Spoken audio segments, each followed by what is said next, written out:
আলহামদুলিল্লাহ, জীবনের এই পর্যন্ত আসতে পারছে শুধুমাত্র আমি পাড়া প্রতিবেশীদের কথায় কান না দিয়া।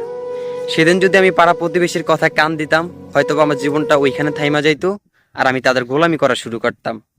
আমি পাড়া প্রতিবেশীদের মুখ থেকে ভাই প্রচুর পরিমাণ কথা শুনতে হয়েছে আমি বেয়াদব, আমি বাজে ছেলে, আরো বিভিন্ন বাজে ধরনের কথা শুনতে হয়েছে। আমি একটা কথারও জবাব দেই না আমার মুখে, প্রতিটা কথার জবাব দিছি আমার কাজে। আলহামদুলিল্লাহ, এখন আমি সফলতার কাছাকাছি।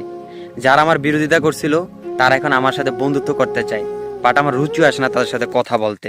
তারপর আমি তাদেরকে ক্ষমা করে দিছি, বাট আমার রুচিও আসে না তাদের সাথে কথা বলতে। জীবনে ভাই আপনি যদি সফলতা অর্জন করতে চান, প্রথমত আপনার মাথা থেকে সরাইতে হবে সমাজ কি বললো, পাড়া প্রতিবেশী কি বললো, অমুক কি বললো, তমুক কি বললো। এই কথাটা আপনার মাথা থেকে সরাইতে হবে, তাহলে আপনি সফলতা অর্জন করতে পারবেন।